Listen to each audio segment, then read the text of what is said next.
आज भारतीय इतिहास का काला दिन है। वो दिन जिसने भारतीय गंगा जमुनी तहजीब को छिन्न भिन्न कर दिया।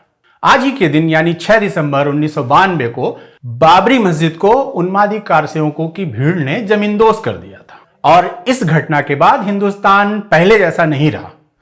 दो समुदायों के बीच ऐसी लकीर खींची गई जो आज दीवार बन चुकी है। क्या है बाबरी मस्जिद की कहानी और उसके पीछे का इतिहास, आज हम आपको बताएंगे। हमारे साथ बने रहिए और वीडियो अंत तक देखिए।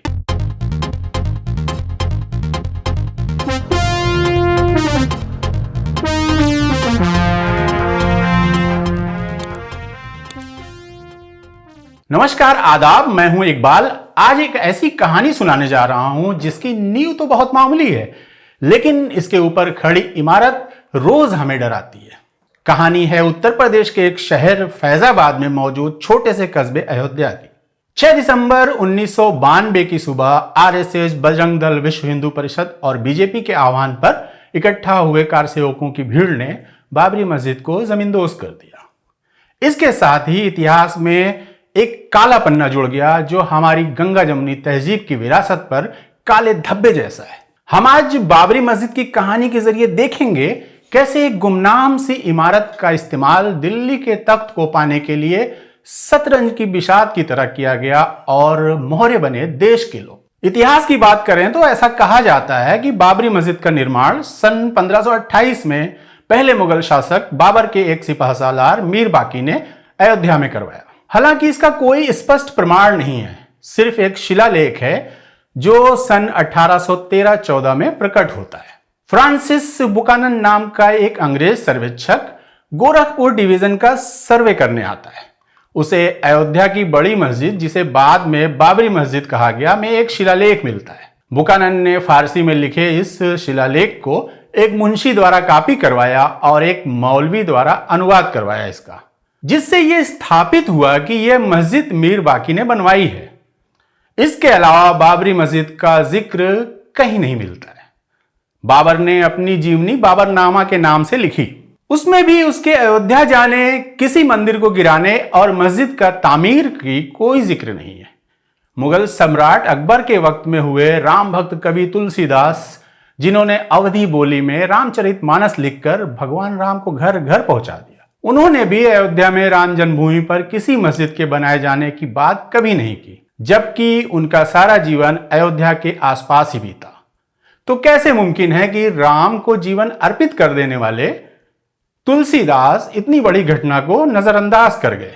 खैर, बुकानन साहब ने जो बीज रोपा वो पौधा बनकर तब उभरा जब इस मामले में हिंसा की पहली घटना दर्ज की गई। सन 1853 में अवध के नवाब वाजिद अली शाह के शासनकाल के दौरान दर्ज की गई थी, जब निर्मोही नाम के एक हिंदू संप्रदाय ने दावा करते हुए कहा कि जिस स्थल पर मस्जिद खड़ी है वहां एक मंदिर हुआ करता था, जिसे बाबर के शासनकाल के दौरान नष्ट कर मस्जिद का निर्माण किया गया। अगले 2 वर्षों में इस मुद्दे पर समय समय पर हिंसा भड़की और आखिरकार नागरिक प्रशासन ने दखल देते हुए इस स्थान पर मंदिर का निर्माण करने या पूजा करने की अनुमति देने से इनकार कर दिया। अगले 30 साल छुटपुट मामलों को छोड़ दें तो खामोशी से बीता, लेकिन 1883 में मस्जिद के बाहर एक चबूतरे पर मंदिर निर्माण करने की कोशिश की गई और इस कोशिश को उपायुक्त द्वारा रोक दिया गया।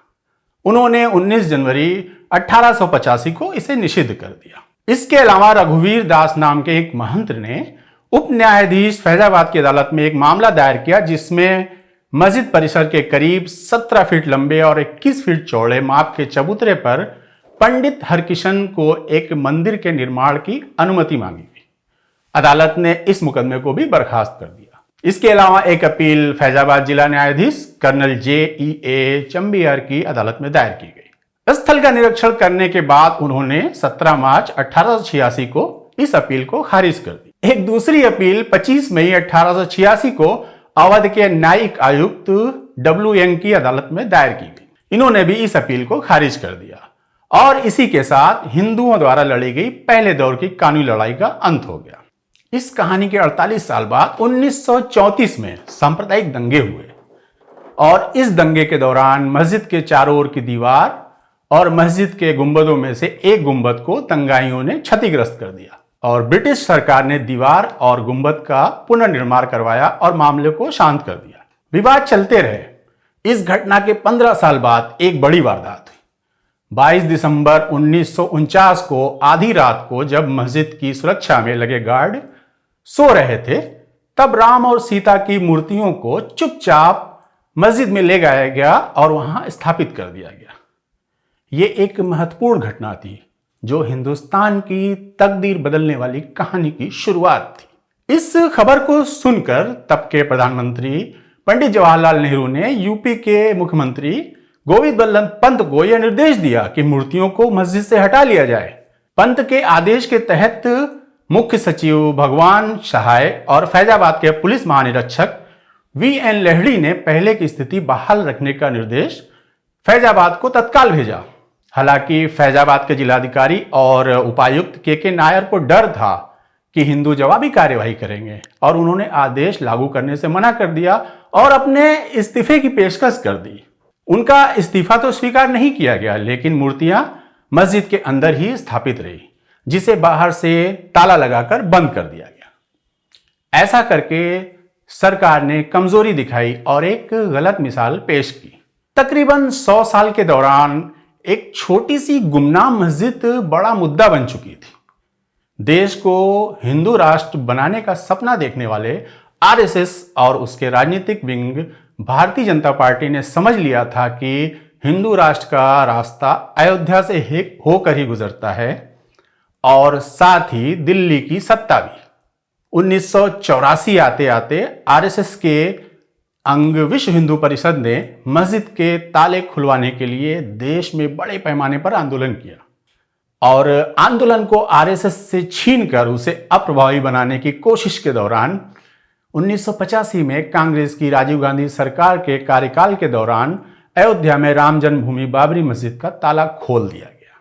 उस तारीख से पहले भी हिंदू आयोजनों की अनुमति थी, जिसमें पुरोहित मूर्तियों की सालाना पूजा करते थे और इस फैसले के बाद हिंदुओं को वहां तक जाने की अनुमति मिल गई और मस्जिद को एक मंदिर के रूप में कुछ हद तक प्रमाणिकता भी मिल गई। नवंबर 1989 में राष्ट्रीय चुनाव से पहले कांग्रेस शासित राज्य द्वारा बीजेपी को मस्जिद परिसर के बाहर शिलान्यास करने की अनुमति प्राप्त हो गई। राजीव गांधी 1984 में जबरदस्त बहुमत के साथ सत्ता में आए थे, लेकिन जब नवंबर 1989 में 9वीं लोकसभा के चुनाव हुए तो बोफोर्स घोटाले के कलंक ने उन्हें सत्ता से बेदखल कर दिया। जनता ने कांग्रेस को नकार दिया था, लेकिन असमंजस की स्थिति बरकरार थी, फलता किसी को बहुमत नहीं मिला। इस त्रिशंकु लोकसभा में जनता दल सबसे बड़ी पार्टी के रूप में उभरी। बीजेपी ने उसे बाहर से समर्थन दिया और बोफोर्स पर्दाफाश के नायक बन के उभरे वीपी सिंह नए प्रधानमंत्री बने। वीपी सिंह की सरकार ने बीजेपी से वादा किया था कि सत्ता संभालने के 4 महीने के भीतर राम मंदिर विवाद का समाधान खोज लिया जाएगा। लेकिन लगभग 6 महीने बीत चुके थे, पर न तो जनता दल सरकार की मंशा ऐसी दिख रही थी, न इस बारे में स्थिति साफ हो पा रही थी। बीजेपी पर भी दबाव बढ़ रहा था। जून में राम मंदिर आंदोलन के नेताओं ने तय किया कि विवादित स्थल पर 30 अक्टूबर को कार सेवा की जाएगी और सारा ध्यान 30 अक्टूबर से अयोध्या में शुरू होने वाली कार सेवा पर केंद्रित कर दिया गया। देश भर से कार सेवा समितियों का गठन होने लगा। पूरे देश में कार सेवकों का सैलाब उमड़कर अयोध्या पहुंच रहा था।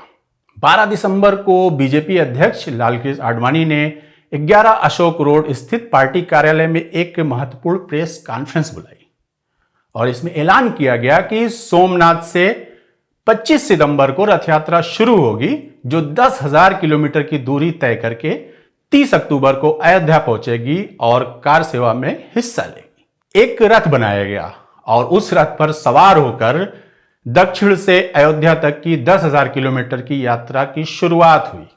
पूरे भारत को नापते हुए जब यात्रा बिहार पहुंची तो समस्तीपुर में मुख्यमंत्री लालू यादव के आदेश पर लालकृष्ण आडवाणी को गिरफ्तार कर लिया गया, जिसके परिणाम स्वरूप भाजपा ने केंद्र में वीपी सरकार से समर्थन वापस ले लिया। उस वक्त उत्तर प्रदेश में मुलायम सिंह यादव की सरकार थी और वो मुख्यमंत्री थे।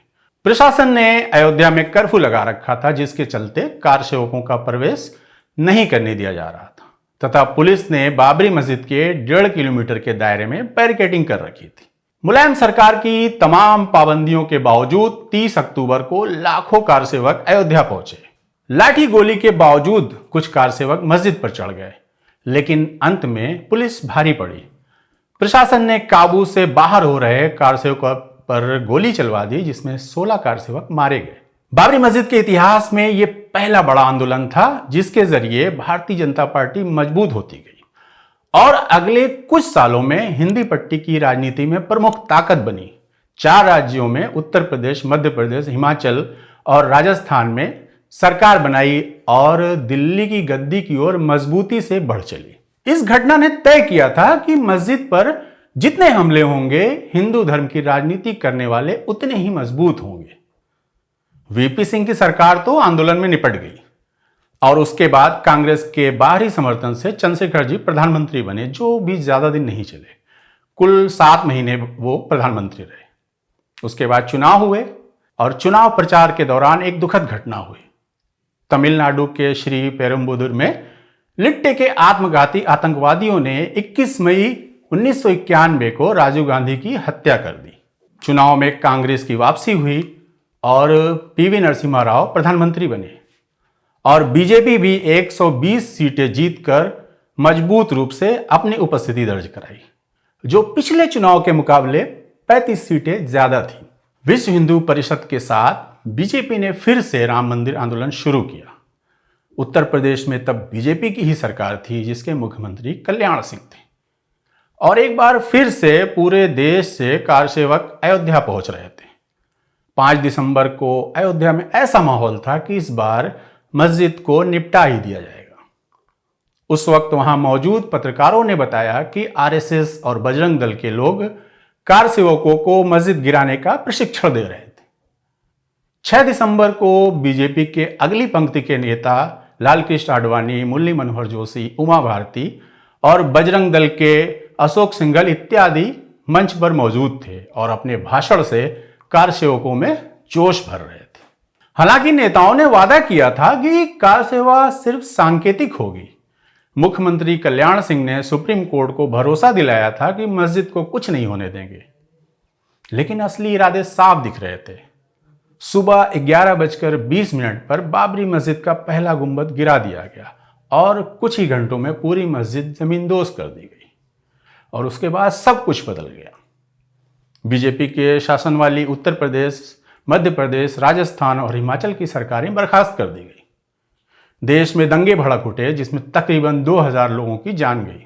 दंगों के बाद 12 मार्च 1993 को मुंबई में धमाके हुए। ये भी धमाके इसी कड़ी से जुड़े हुए थे। इसमें भी सैकड़ों लोगों की जान गई और इसी कड़ी से जुड़ते हुए आगे बढ़ेंगे तो 2002 में हुआ गोधरा कांड और गुजरात के भीषण दंगे भी शामिल दिखेंगे और यहां भी आम मजलूम लोगों ने जान गंवाई। और ये तो जमीन पर चले कारनामों की कहानी थी। इसके साथ ही कानूनी लड़ाई चलती रही और जिसका जिक्र करना मुझे बेमानी लगता है, क्योंकि फैसले का किसे इंतजार था या किसने इंतजार किया। मस्जिद गिरा दिए जाने के बाद अदालती फैसले, वो चाहे हाई कोर्ट के हो या सुप्रीम कोर्ट को हो, उन्होंने सही गलत चुनने की जगह बंटवारे वाले पंच की भूमिका निभाई। देश की सबसे बड़ी अदालत ने मस्जिद वाली जमीन हिंदू पक्ष को सौंप दी, जहां शानदार राम मंदिर बन रहा है और ऐसी उम्मीद है जिसका उद्घाटन 2024 के चुनाव से पहले हो जाएगा। वहीं मुस्लिम पक्ष को अयोध्या शहर से 26 किलोमीटर दूर धन्नीपुर गांव में 5 एकड़ जमीन मस्जिद बनाने के लिए दी गई है और जहां अभी कोई काम शुरू नहीं हुआ है।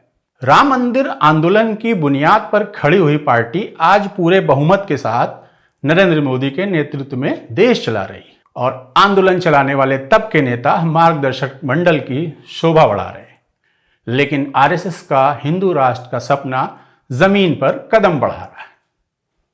आज 6 दिसंबर को ट्विटर यानी एक्स पर शौर्य दिवस ट्रेंड कर रहा है।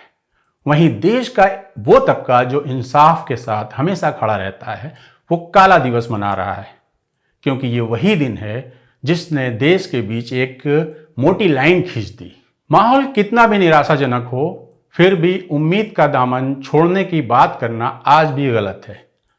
आज नहीं तो कल धर्म के नशे में डूबे लोगों की आंख खुलेगी और उन्हें समझ में आएगा कि कोई भी ईश्वर एक दूसरे से नफरत की इजाजत नहीं देता। ये और बात है कि जितनी जल्दी समझ लें बेहतर होगा।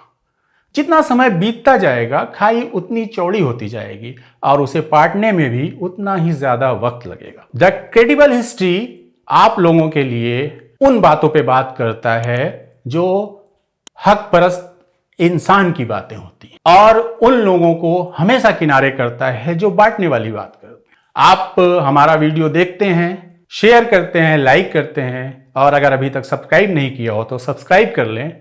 हम आपके शुक्रगुजार रहेंगे। हम कम संसाधन में अपना ये चैनल चला रहे हैं और अगर आप चाहते हैं कि हम आगे भी हक परस्ती की बात करते रहें तो प्लीज हमारे चैनल को डोनेट करें और सहयोग करें। जय हिंद।